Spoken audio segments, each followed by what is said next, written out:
విశ్వావసునామ సంవత్సరంలో మీనరాశి వారికి ఏ విధంగా ఉంటుంది, వారికి పరిహారం తెలియజేయండి.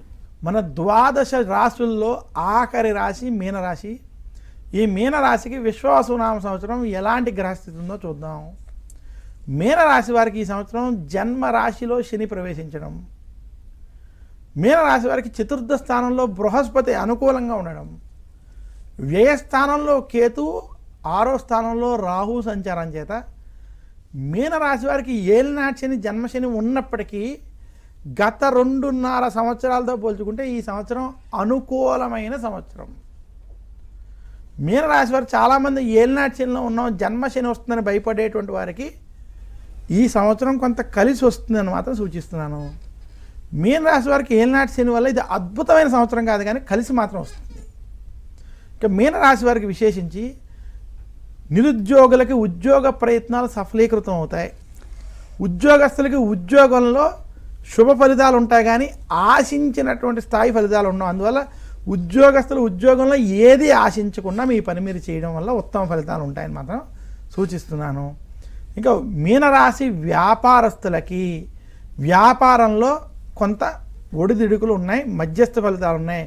మీనరాశి వ్యాపారస్తులు అప్పులకి దూరంగా ఉండడానికి ప్రయత్నం చేయండి. అప్పుల బాధలు మాత్రం ఇబ్బంది పెడతాయి. మీనరాశికి అనుకోని ఖర్చులు, అప్పుల ఖర్చులు మాత్రం అధికంగా ఉన్నాయి.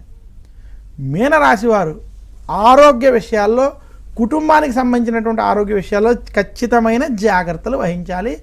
జన్మ శని ప్రభావం చేత ఆరోగ్య సమస్యలు ఉంటాయి. అయితే గురు బలం చేత ఏదో రకంగా అనారోగ్య సమస్యల నుంచి బయటకు వస్తారు.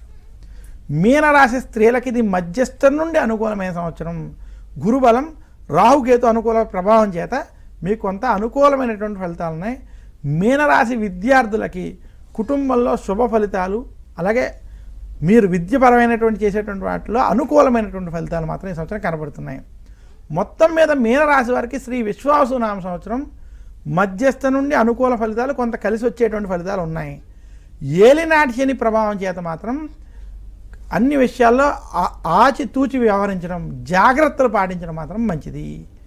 మీనరాశి వారు శ్రీ విశ్వావసునామ సంవత్సరంలో మరింత శుభ ఫలితాలు మీరు పొందాలి అనుకుంటే ముఖ్యంగా ఆదివారం రోజు ఆదిత్య హృదయాన్ని పారాయణం చేయండి.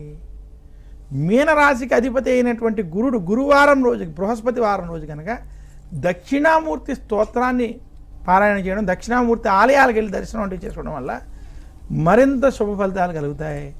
అలాగే మీనరాశి వారి ఏలినాటి శని ప్రభావం చేత శనివారం రోజు శనికి తైలాభిషేకం వంటివి చేసుకోవడం, దశరథ ప్రోక్త శని స్తోత్రం వంటి స్తోత్రాలను పారాయణం చేసుకోవడం వల్ల